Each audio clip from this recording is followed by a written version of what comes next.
What's up, guys? Welcome back to Black Bear News, where everything is connected. For once, Rockfin started a little bit earlier, and YouTube took a little while to wind up and get going, but here we are. Um, Welcome back. Early chatters are in. Welcome. Good to see you all. Welcome, Had Walmer, Lightning Rod, Naz Manabs for the Biosphere. Oh, I'm sorry. That's don't need to hear that. Kiro Hikes, Richard Monroe. Welcome all, and good to see you. Happy New Year. It is the first day of the year. Rich Diana says 2021, the year of non-denial. Okay. Hopefully, hopefully so. I don't know. We'll see. People were shaken up by 2021, and I don't mean to. Some people truly had some terrible things happen to them in 2020. Some people suffered more than others, so I don't mean to make light of people's suffering. However, the idea that normalcy is a given or forever, normalcy is standard, and everything will, or even that normalcy is something that we all should aspire to. A lot of that kind of thinking was shaken up a little bit in 2020, and I, as well as others would say that isn't such a bad thing.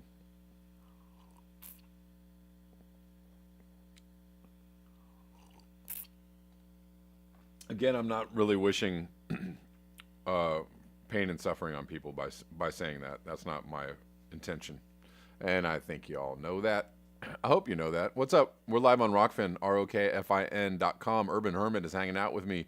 Snake1974 is hanging out with me. Osama number 5 is hanging out with me on Rockfin. The cool thing about Rockfin, you can tip me on Rockfin, which is like a super chat, and those tips turn into cryptocurrency, which is currently going up, up, and up. So when you tip me on Rockfin, you actually kind of tip me twice, right? So at least for the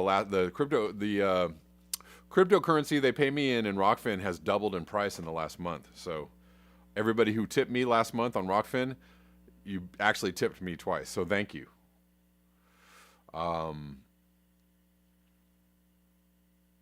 Nazmanab says normalcy died already. Kameshwari Kate, I should go over to Rockfin. Yeah, sure. Absolutely. Come hang out with me on Rockfin. I'll read up some chats a little while later. Kevin Shanholzer is also on Rockfin. Anyways, so yeah, Hopium seemed to be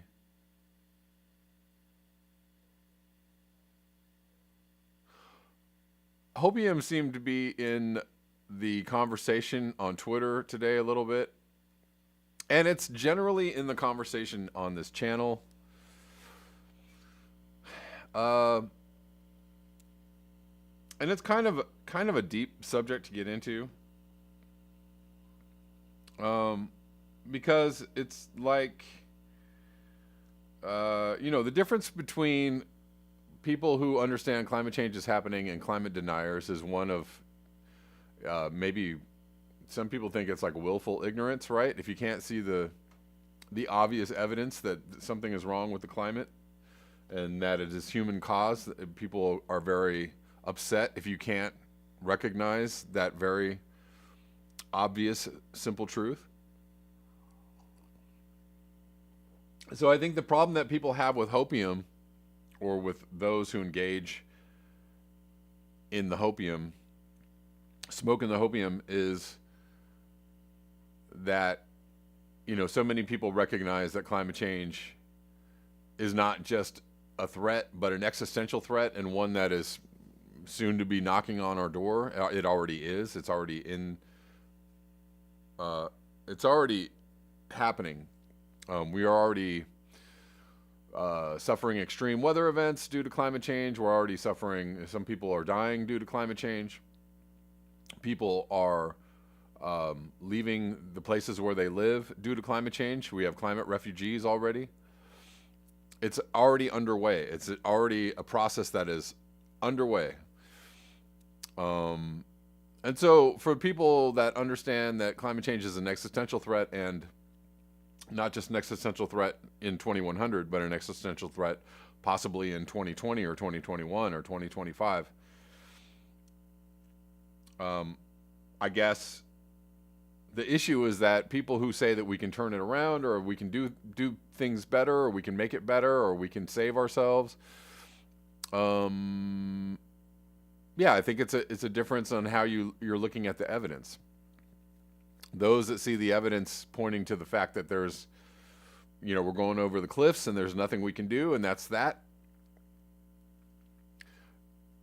have some frustration with people who, maybe it's a bit of denialism on the part of people that understand that climate change is real, but think that, well, if we only get a Green New Deal passed, or if we only switch to renewable power, or we only buy an electric car, or if we convert our electricity grid, or if we only vote progressives into office, or if we, get better people representing us, that we can turn it around. So a lot of people feel like that's denialism on some level.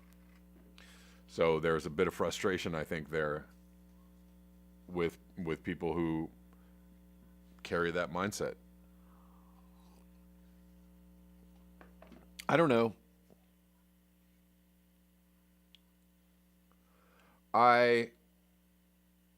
Yeah, and so, and here's the divide, so there's a divide. Let me just back up a little bit before I talk about this. So TCR tweeted out, "Happy Hopium smoking, everyone, because it's at an all-time high on the planet of the clueless apes." He's retweeting Andy the Gardener, friend of the show, watcher of the show, intrepid climate changer, or doomer, if you will. I don't know. Andy the Gardener's pretty doomy. "The end of the nominal year is a time for extreme hopium, thoughtfulness, and good tidings to all mankind in normie world before all the mindless, inhumane, business as usual competition for stuff begins again." Yeah. It's a time of like, oh, everything's going to get better this year. It's going to be better. I'm going to get a lot of money. I'm going to buy a lot of things. I'm going to go on a lot of trips. I'm going to get a better job. It's the time of year when everybody, recommits to better living through normalcy, right? Oh, you guys can't see this. I'm sorry. Just showing you the tweet. I read you the tweet. Y'all could see that, I think. Or maybe you can't. Oh, you can't. Hold on. Let me back up. Now you can. Let me back up. Now you can. Okay. So, yeah, humorous, somewhat, and also true. And Peter Kalmus put out a couple tweets today. He said, and this got, quite a bit of back and forth, "There should be a rule that all climate doomers in my replies only get to naysay and doomsay if they offer their own constructive alternatives for making things better." And there were, so I think what he's saying is, he has an issue with doomers. Sometimes I have an issue with doomers, and I get it.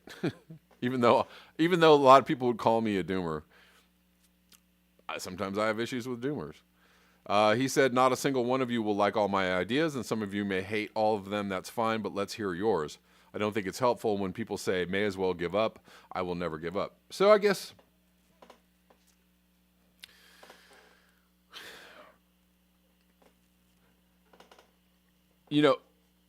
China. I keep doing that. There's a difference of opinion as far as like whether, there are so many kind of hairs to split over this. There's so many different places to be on the spectrum, right? I believe that climate change is an existential threat, and it's gonna happen real soon. Therefore, there's nothing to be done. And then there's the idea that I believe climate change is an existential threat. Maybe there's nothing to be done, but maybe right action is the way to go. Keep on trying to do good things. I believe that climate change is an existential threat. But there may be a sliver of hope that we can save ourselves. So let's get on the train of doing right things as soon as possible. Raza says, I'm a crooner doomer. I am a crooner doomer. So yeah, like, you know, there's like little tiny little factions of like, well, you know. And I think it's totally possible that you can hold in your mind the idea that like things don't look good and still want to do, you know, take right action, do the right thing, try and help the biosphere, try and lessen, you know, as we were talking yesterday about the Michael Dowd video, you know, lessen your toxicity on the planet, lessen your impact on the planet, do less harm. So, you know, maybe that should be the Doomer Creed, you know, like the Hippocratic Oath is do no harm or something like that. Is that right? Am I totally wrong? I feel like maybe I'm paraphrasing. I've totally lost all my points. But anyways, maybe that should be the Doomer Creed, is do less harm, something like that.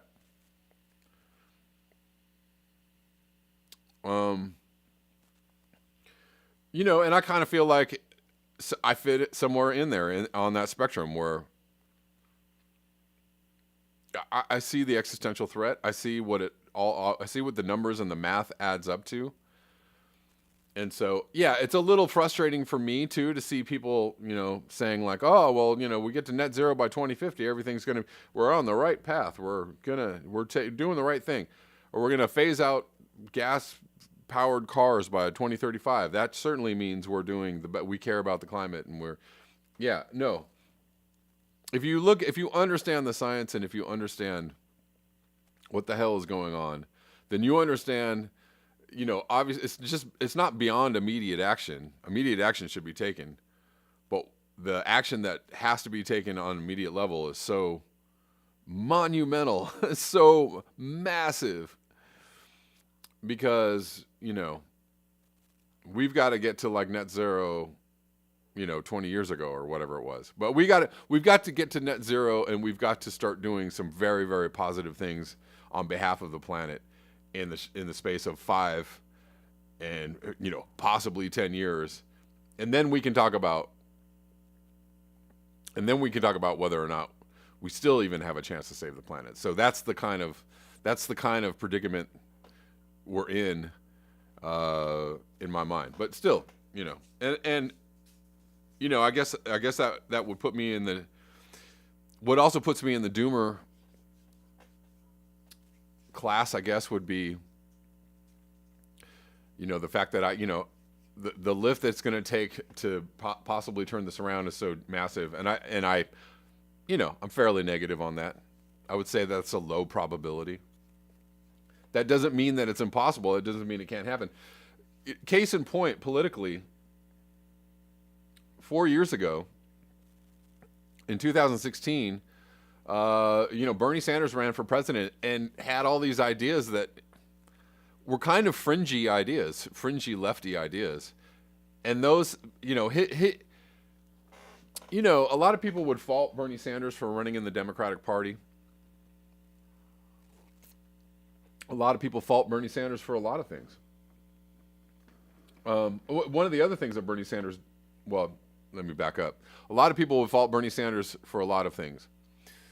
But the fact that he ran for president on the Democratic ticket gave him such a large platform and such a huge megaphone that he was able to put ideas out there that people were like, huh, well, shit. Never thought of that before. Medicare for all? What?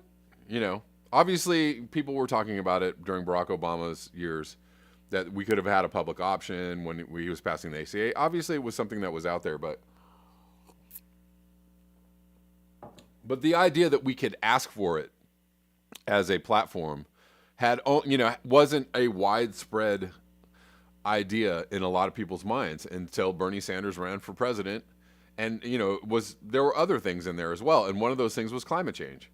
The idea that climate change was an existential threat has been around for a long time and has gone from fringy to being, pretty well accepted.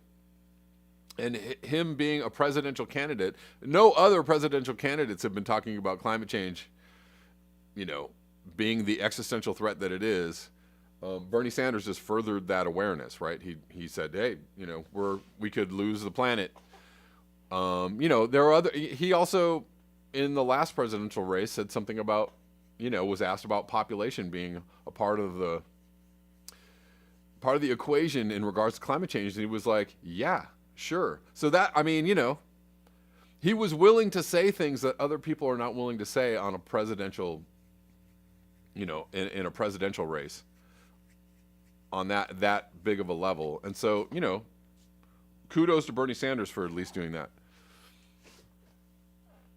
So we think that the idea that climate change is an existential threat and that we only have a few years left. Let me go on further.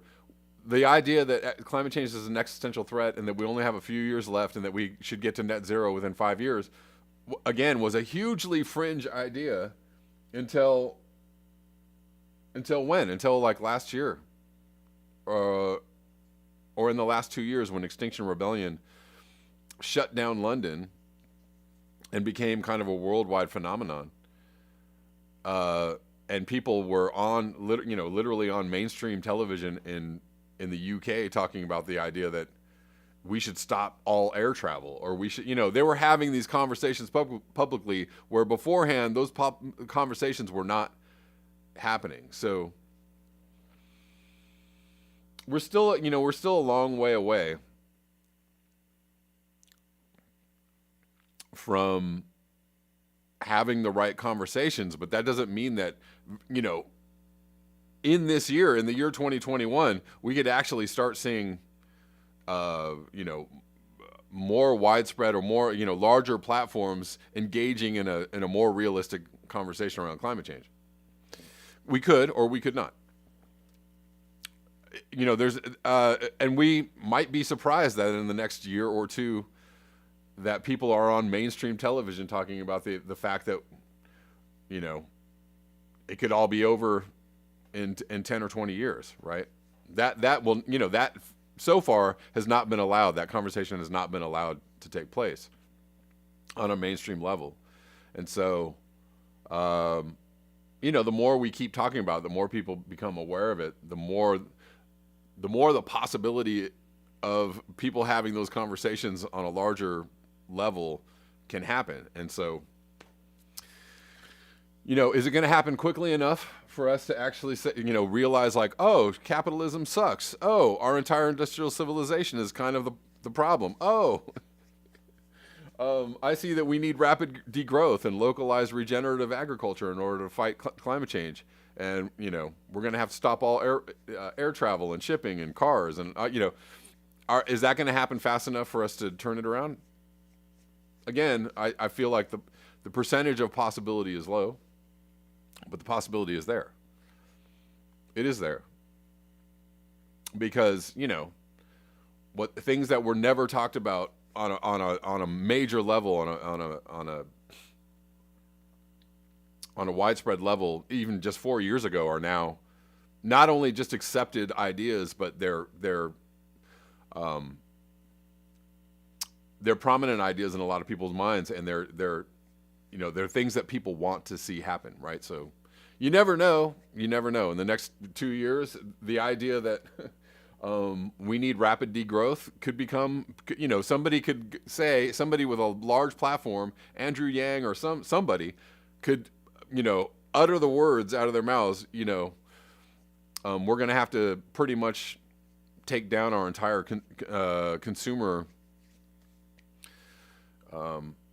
consumerist capitalist system in order to fight climate change. They could leak that out of their mouths, and all of a sudden it becomes a major idea in people's minds, and it becomes something that's accepted, something that people want to have happen. And then what happens from there, who knows?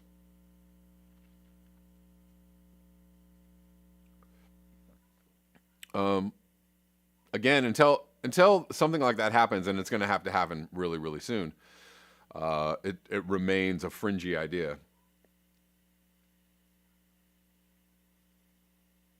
And again, looking at the science and looking at the maths and looking at how everything is stacked up and looking at the amount of emissions that we've already put in the air and looking at all the things that are happening and how quickly climate change is escalating.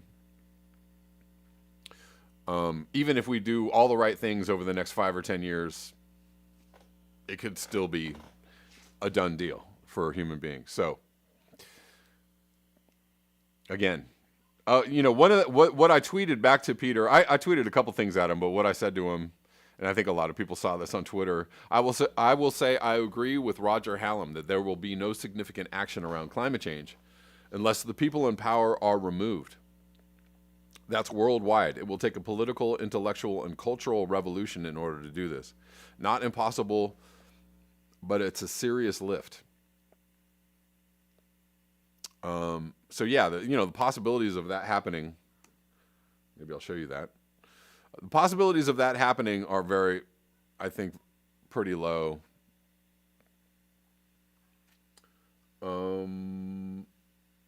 But it ain't over until the fat lady sings, to quote possibly a problematic saying from the past.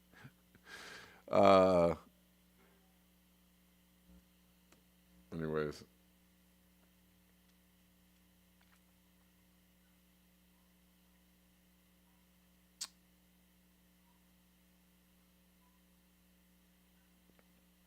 Boulder Up Lamppost says, most people want to exist. Right. Scott Andrews says, sorry, Kevin, rapid degrowth won't happen. Yeah, I mean, so there's lots of viewpoints on this channel. And we don't have to always align perfectly. But I get it, like there's a large part of me that thinks that the possibility of rapid degrowth happening in a controlled, positive, compassionate way. The idea that it's going to happen is, again, fairly low on the probability scale. But that doesn't mean that I still don't support hashtag compassionate degrowth. I do. And let's talk about. Well, hold on. Let me regather my thoughts a little bit.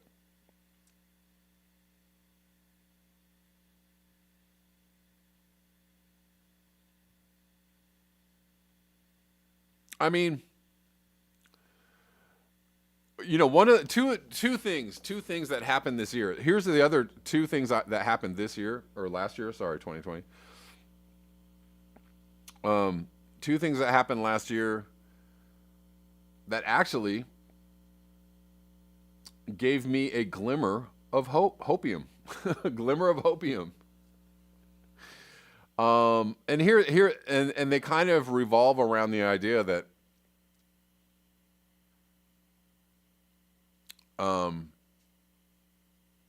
if everybody came to the awareness very quickly that we'd have to greatly reorganize our society in order to deal with climate change. So last year, coronavirus forced us to lock down almost the whole planet for about 3 months or 4 months, and then there's been varying degrees of lockdown or not lockdown. But in those 3 months, there were measurements taken. We reduced emissions by 17%, and so that was an aha moment for me. Or maybe we should start pushing out the idea of a climate lockdown, or maybe lockdown isn't a good word because it makes everybody feel like lockdown. But stay at home, like, climate, stay at home for the climate. I don't know.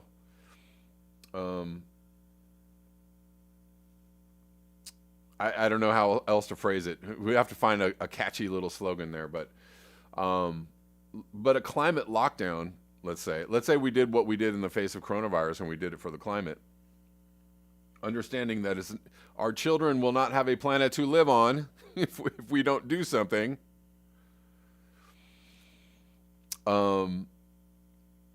Right? If we did a climate lockdown, say, like, look, we're going to have to immediately reduce emissions all the way down, like straight up. We're going to have to, we're going to stop everything. We stopped everything for coronavirus. So it's not an impossibility because it happened. It actually happened. It was just for another, it wasn't for the reason of the climate. So, who's to say that some wild turn of events historically could come into play and we get some nations calling for something like a climate lockdown. We're going to stop activities until we, and reorganize our society in a way in which we live in balance with nature. And it's going to be painful. It's going to cause massive upheaval. And there's going to be a lot of people going, no, I don't want to do it. Right. But, there's going to be clear messaging from, not just the people in charge, but maybe organizers, grassroots organizers, or climate change aware organizations or groups, right? There's going to have to be a cooperation between, more community centered elements and those in power. And they're going to have, people are going to have to become aware of the fact, like, we're doing this for the good of the planet and the good of our children and the good of the world, right? So we're going to go on a climate lockdown. We're going to stop all activity, and then we're going to reorganize society. Womb. It seems impossible, but last year actually showed me, like, well, if you have the right messaging, if you have the cooperation and the will to do it, if even if that will is somewhat manufactured, it was totally done. We locked down the entire planet for the reasons of coronavirus. So I see that as a possible blueprint for doing something about climate on a major level. But again, probability low. The other thing that happened last year, because of this lockdown, because of the 17% drop in emissions, the global dimming thing wasn't really a thing. And we've had this argument, we've had this whole debate, and it's still a debate, and I'm willing to debate more of it. But the straight up facts are that we didn't get this massive rise in temperature globally, and for whatever reasons, it just didn't happen. Okay, we can debate why, we can debate how, we can debate all that stuff. It just didn't happen. So this whole idea that, if we lower emissions or we bring down emissions, that we're going to spiral into this hotter temperature world in very short order, and that's going to be that. Well, not so much. So that's, two little tiny glimmers of hope in 2020 around climate. Is anybody going to recognize these things and move them into a bigger conversation? I don't know, but that's why I'm talking about it. Because if you actually look at these things, talk about these things, recognize these things, put them into the larger context of what's going on with climate change and history and politics, et cetera, you could kind of create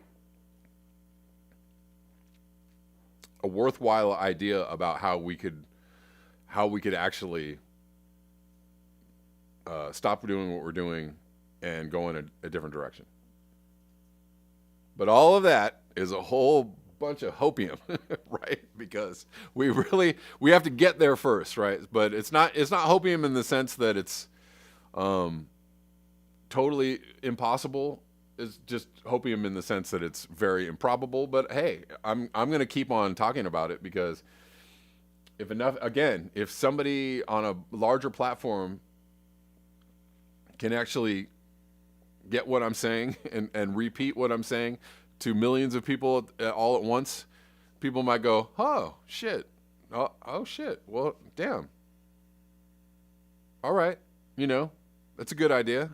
I understand. I grok what's going on. A lot of people understand what's going on with climate change. More people than you know. Or people that, because for this little community on this channel, there are, 30, 40, 50, 100 more little tiny communities just like this channel who are talking about the same things. I'm telling you, it's happening, right? All over the planet, there are so many other communities that we're not even in touch with or aware of, are saying the exact same things, or at least aware of what's going on with the climate to the degree that we are. We're not the only ones. And it's getting larger. It's getting larger every day. You can't hide the truth. It's really hard to hide because it's just so big. Anyways, that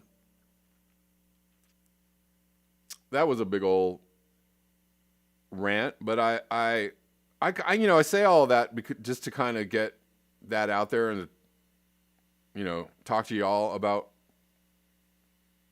I like to hear your ideas on this. Whoops. Kuro Hike says the fat lady died of diabetes. D-Truth says it can't end well.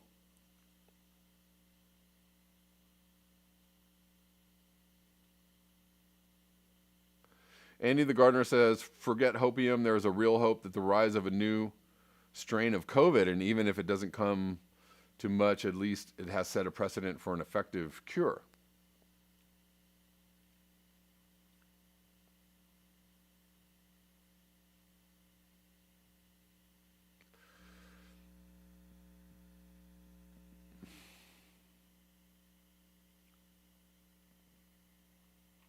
Keith Hayes says, if you are into science, you can't be into global dimming. If you were, you would have tried to measure it.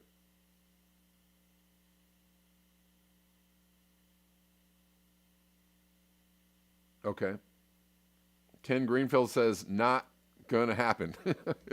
Are you doing Nancy Pelosi? Ain't gonna happen. Okay.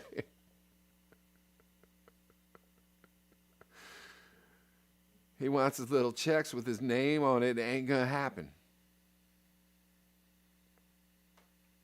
Rich Dwarski says, Mama, don't take my bacon away. Who took my bacon?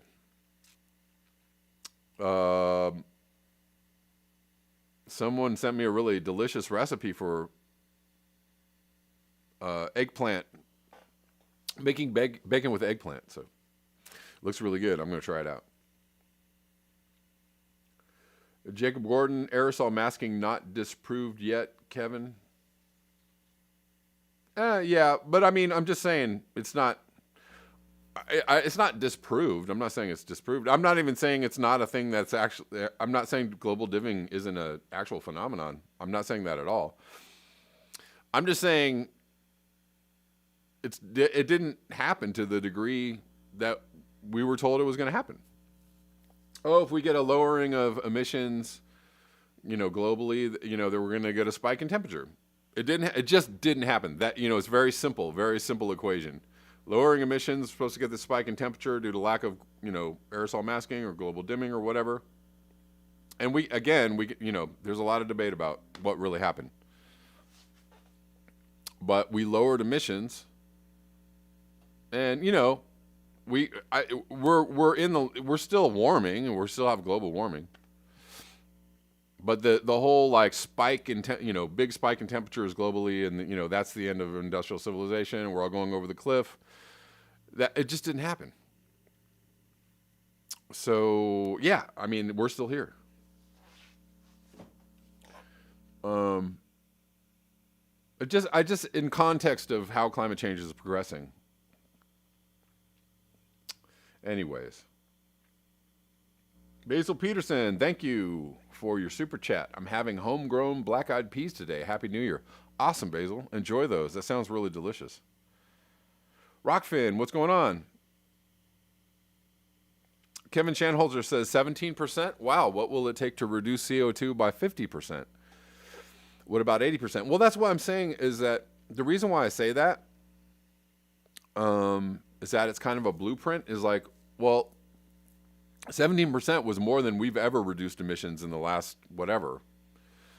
I don't know what historically with in industrial civilization, in the history of industrial civilization, whatever. Well, that's the biggest drop we've ever had. And people want to talk about, well, we're going to lower emissions, 5% year over year and get to net zero by boobity boo. How about lowering emissions by 17%? That's a pretty big number. That was only 3 months of the year. What if everybody was told the truth about climate change, and everybody was said, this is what we're going to do. We're all going to stop what the fuck we're doing, cease activities, and then we're going to restructure society in a way that doesn't kill the planet. How about that? So, okay, very simple idea. Stop all activities. What if we stopped all activities for a year or 2 years? How, those emissions would go pew. Maybe those emissions would go to 20 or 30 or 40 or 50%. That is a massive change. And what if we did that we did it for a year? Whammo, 50% reduction in emissions. And then, then everybody's like, all right, after this year, we're going to take stock. We're going to, we're going to do regenerative agriculture. We've completely reorganized our society, or started to, in ways that people could start redirecting their energy out of, the jobs and the car driving and the vacationing, and into, gardening and community organizing and having a localized, medical care or whatever. There's a myriad ways in which we could reorganize ourselves. But, Kevin Shanholzer also says we'd have to shut down military, industrial ag, and healthcare industry to get closer to zero. Yeah, right. But the thing is that you're right. But I'm just saying it was kind of a blueprint in the fact that it was the most that we've ever done. It was the most that we've ever had. And that's just truth. That's just fact. 17% was just data. That's just straight up data.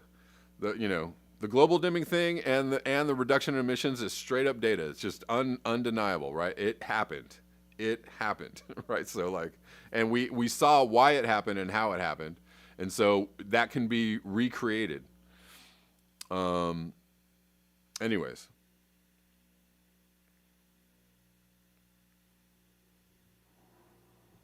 Human love solidarity, victory gardens in suburbs.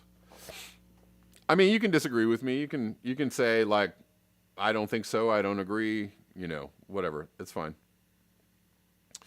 It's there's a lot of room for differences of opinion. We're all under the same umbrella in that we recognize how dire the situation is. So I think that's a good starting place, and we can disagree on whether or not we can take action, or what action we could take, or what action we shouldn't take, or etc.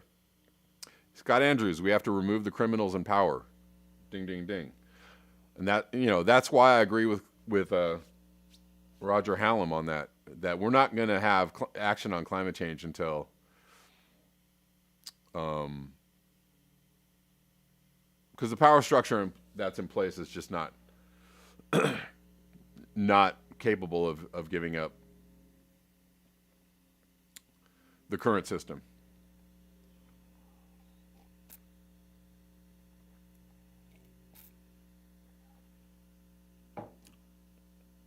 Poppy Davis, shoot lasers in the sky and break up CO2. You're welcome. But will it scale? I like it. For the biosphere says, F, this activity has been virtually pointless so far. Are we in for another year of doing nothing but talking? I think that's up to whether people want to organize around doing something else. I don't think that talking is necessarily bad because again, a few years ago, people weren't having these conversations, and now these conversations are happening all over the place. They're happening worldwide. So if we keep having this conversation, I know it seems like we're not doing anything, but we are at least broadening the awareness of it. But I agree with the frustration. I get it. Andy the Gardener, and I agree with, Unfortunately, I feel like that's the only way it's going to happen. Removing criminals in power cannot be done politically. It has to be done by force. I don't, or massive dissent. And even then, unfortunately, I think you're right on that.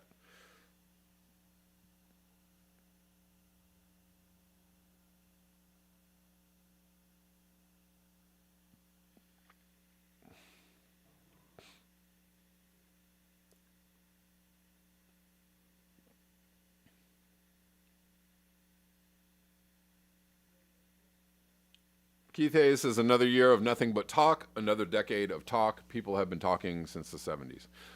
And that was kind of the point of Planet of the Humans. Lots of talking, lots of good ideas, lots of like, come on, we're going to do it. And every single year it gets worse and worse. And, just to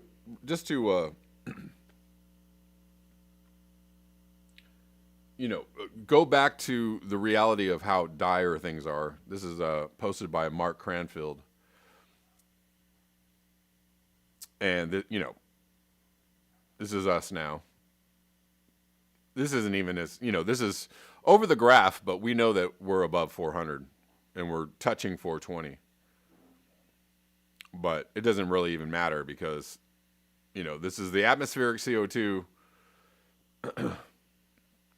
for the last 10,000 years. And then atmospheric CO2 from 1800 to 2017. So, yikes. And that if you can't look at that graph and understand, things are not in a good place. More from Mark Cranfield.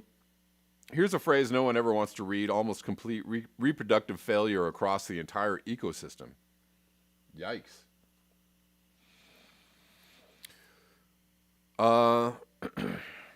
And he retweets this. In summer 2018, many Arctic regions has had unprecedented snowfalls.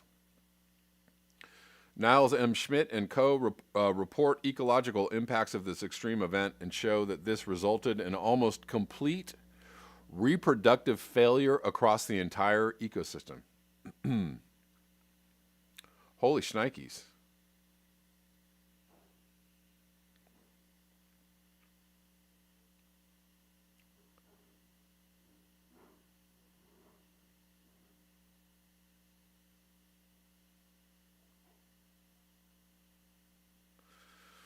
In a well-studied ecosystem in northern Greenland.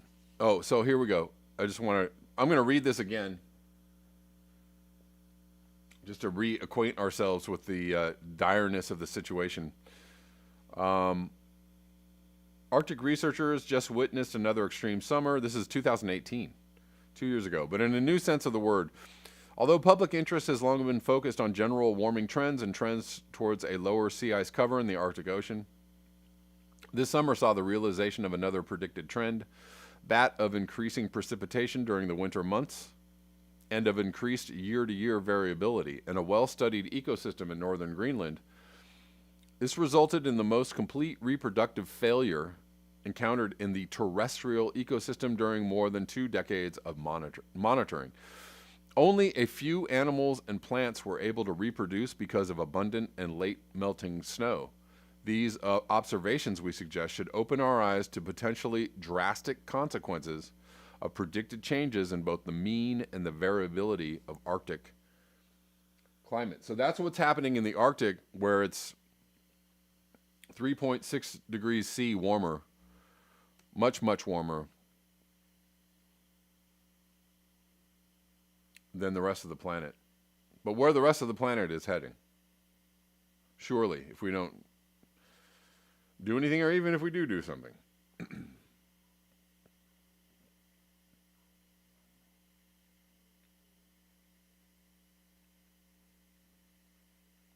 Nathan Tyson says, anyone watch some of the interviews on Michael Dowd's A Great Story channel? Lots of familiar names and faces. I know Kevin played an excerpt of one of his vids. Yeah, he's got some good stuff, Michael Dowd, there for sure.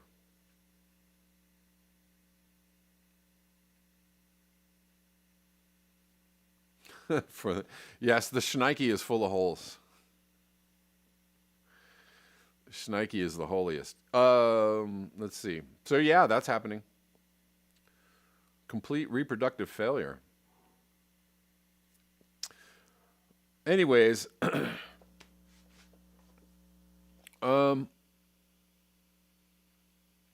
moving away from climate change, just again, we're so far. We're having conversations that are so kind of basic. We can't even really get the government to respond to some basic requests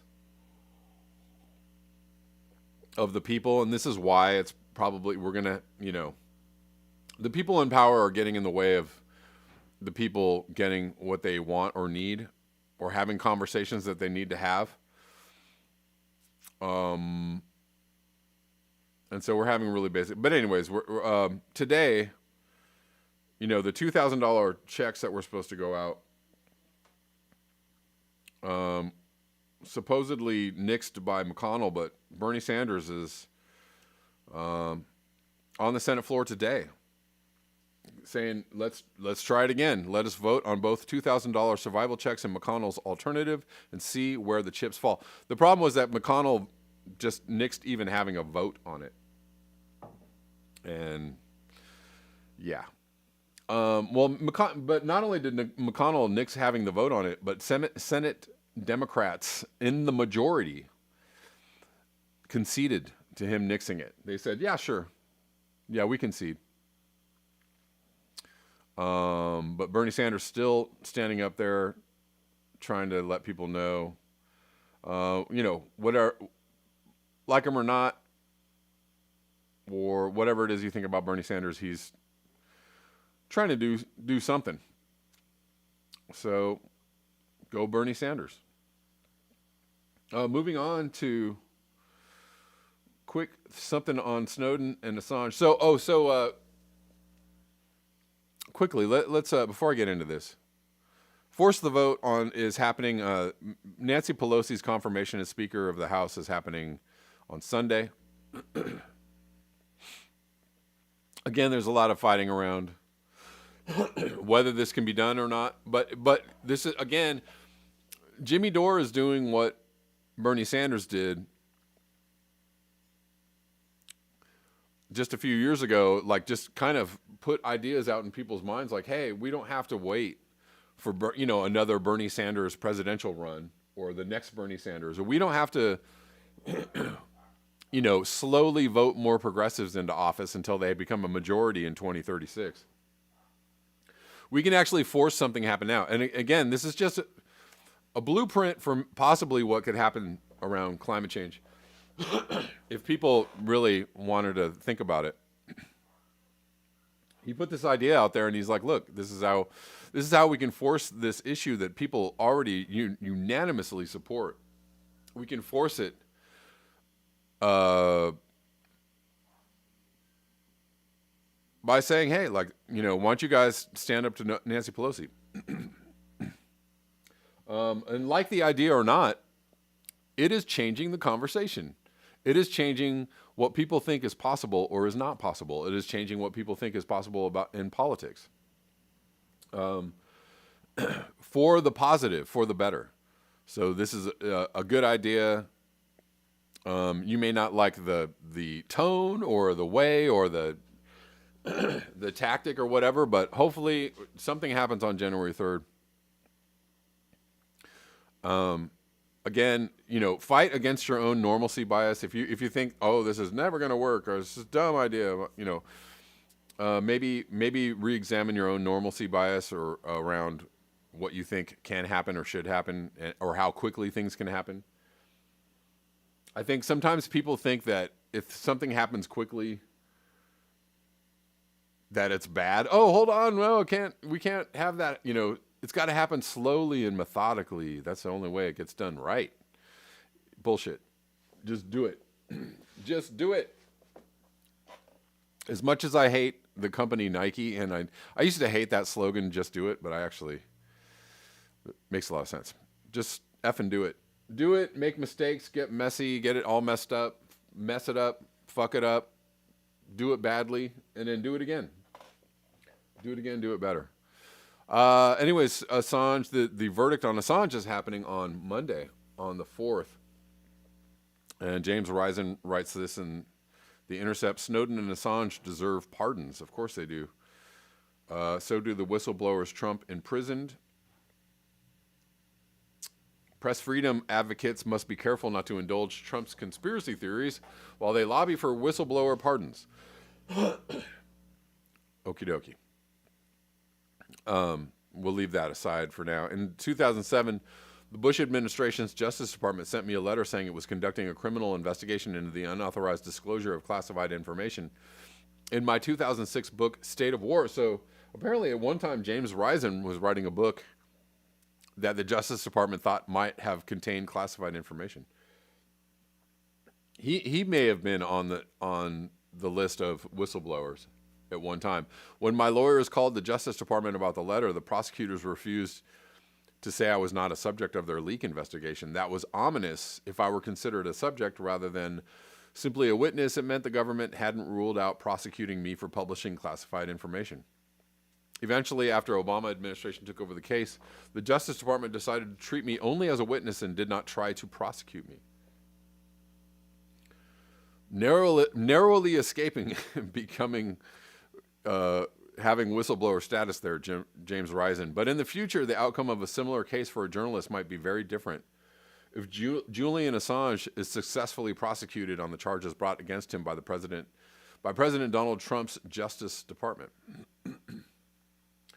Again, the whole idea of Russiagate kind of is weird because it all relies on Julian Assange getting this information from Russia, who was working in conjunction with Donald Trump to get him elected. But Donald Trump is trying to get Julian Assange extradited to the United States to face further prosecution. So kind of weird.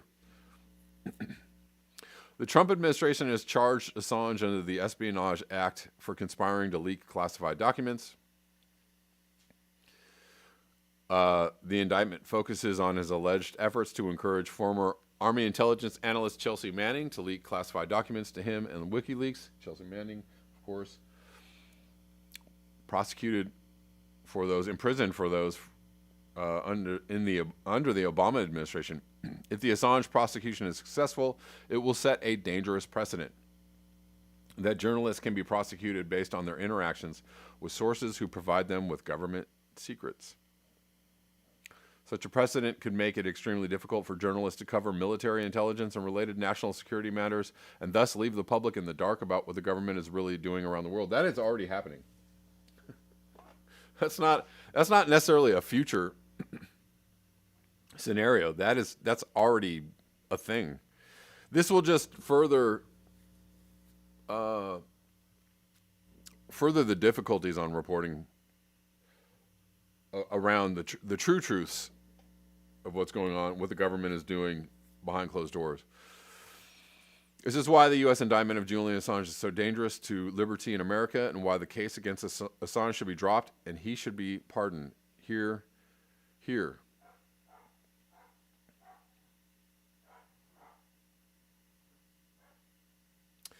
Trump actually pardoned a bunch of war criminals recently,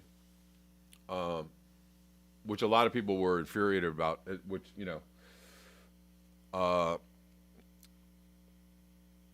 somewhat disgusting pardons. On Tuesday, he issued pardons to a group that included 2 convicted of crimes in connection with the Trump-Russia investigation. That was Manafort and I forget the other one.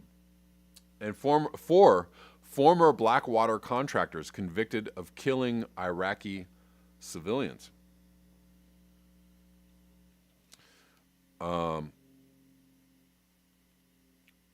So that's extremely problematic, because these Blackwater contractors were held to task for basically war crimes and were imprisoned for them, rightly so. He pardoned them, but has not yet pardoned Assange, who just reported on war crimes. Despite the stench surrounding Trump's latest pardons, supporters of several whistleblowers have launched public campaigns to lobby for pardons. The supporters of Assange and Edward Snowden have been the most vocal.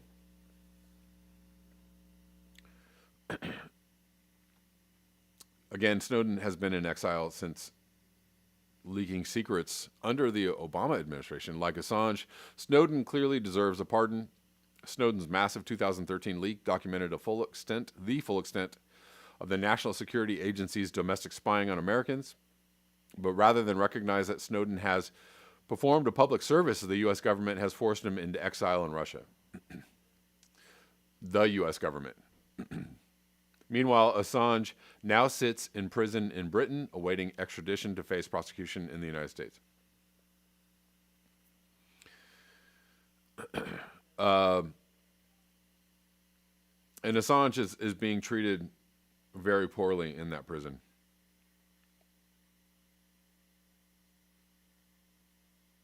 Public support for the pardon of whistleblower reality Winner has also begun to build. Winner was arrested in 2017, and accused of anonymously leaking an NSA document disclosing that Russian intelligence was seeking to hack into the U.S. election voting system.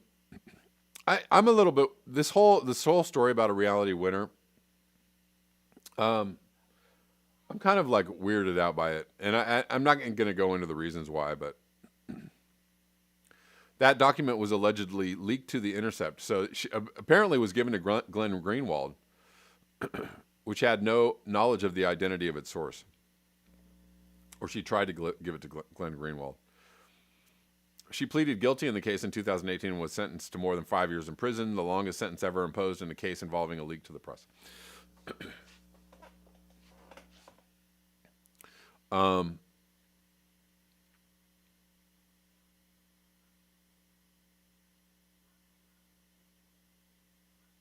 But nonetheless, she, follows in the long line of the United States government imprisoning whistleblowers, people who are leaking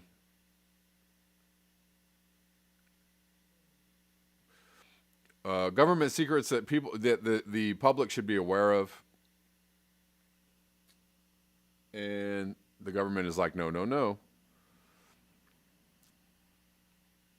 But you can kill people legally in Iraq and get a pardon. Anyways, more on Julian Assange from Juan Passarelli. Dear Juan, just FYI, there will be no political monitors. So apparently the judge in the case has ordered that there will be no political monitors on the 4th of January because the judge decided not to dedicate seats. Anyways, the proceedings will be closed, is what they're saying. Adding to this, Judge Vanessa Baratzer, has also refused cloud streaming access to monitors. There's no COVID excuse for this. I was given access. Why not them? And someone rightly tweets, the explanation is kind of obvious. They don't want the world to see their blatant injustice. Free Assange now, hashtag Free Assange, and hashtag lock them all up instead.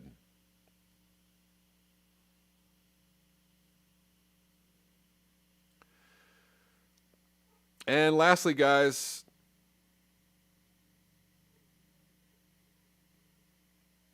going to finish off this video with a comment from Marty McCorkle. We're going to go head over to McCorkle's Corner and see what's going on over there.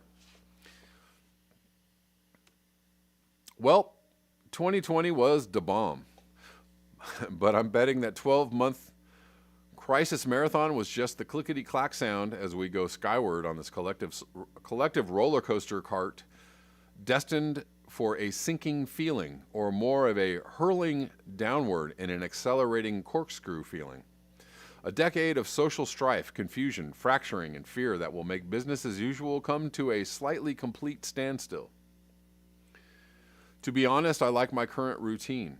Plus, my holistic spirituality coach recommends that I avoid indulging in any civilizational collapse, even on festive occasions. So you can imagine that for a collapse-averse person like me, this decade with flocks of potential collapses behind every curtain will be a bit of a personal challenge. If civilization suddenly collapses, I'll be in a fix. By being unable to participate fully in collapse, the billions of others will. The lucky so-and-sos. I'll be that weakling who keeps explaining, sorry, I can't be in a collapsing society, I'm not allowed. So imagine how people in a collapsing society will laugh at me and call me a wimp. Probably more often than they do now. Perhaps some charismatic warlord on a stage who is getting a speech off his or her diaphragm to an enthusiastic sea of pitchforks and torches will stop his or her warlord operations to point me out in the crowd and describe me as a collapse slacker. No good for pillaging, no good for survivalizing, and no good for permaculturing. Then everyone will laugh at me. Imagine my embarrassment as I edge toward the exit while subjected raspberries and very unflattering remarks. But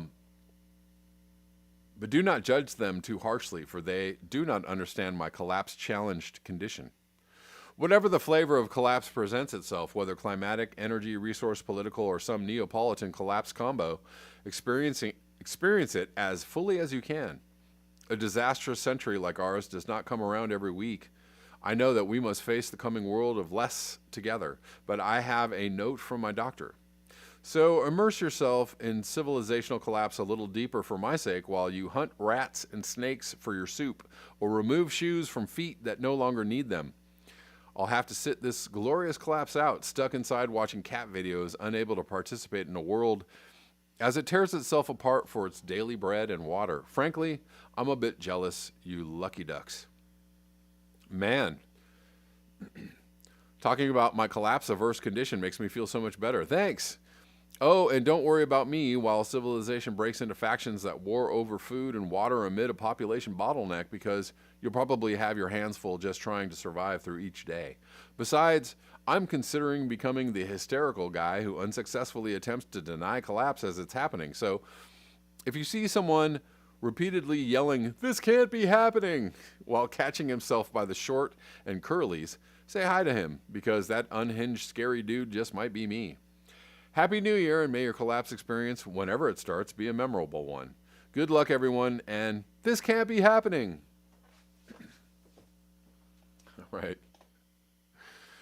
All right. Always good and interesting things from Marty McCorkle. Appreciate your comments, always. Realize says, kangaroo courts work best censored and hidden from public view. They do.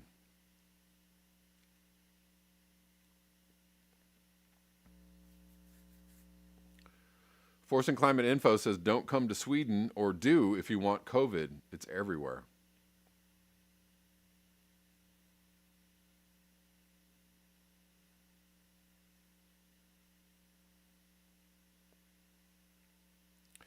Basil Peterson says, you Americans always think you have to do something.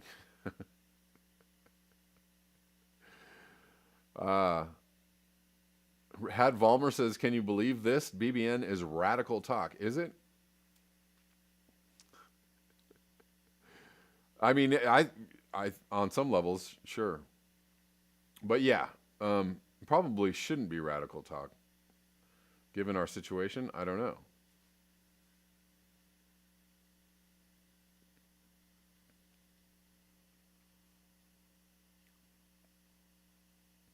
Daryl West says, no, Assange, Snowden, or Manning don't deserve pardons because they've done nothing wrong. Well, yeah, they do, however, deserve an apology. You're absolutely right.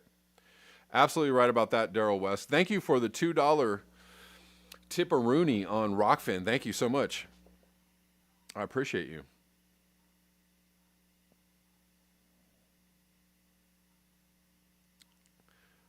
Daryl West also says, humans, the apex predator, Homo sapiens sapiens, either drunk on hubris, stoned on hopium.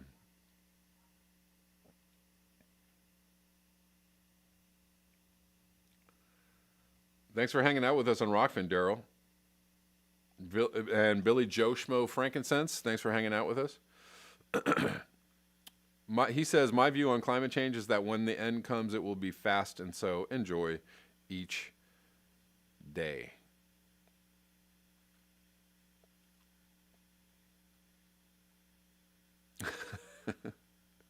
For the Biosphere says this page is too bright. I don't know. I don't know what that means. Oh, it's because it's not. It's because it's white and not black. Okay. It is so bright.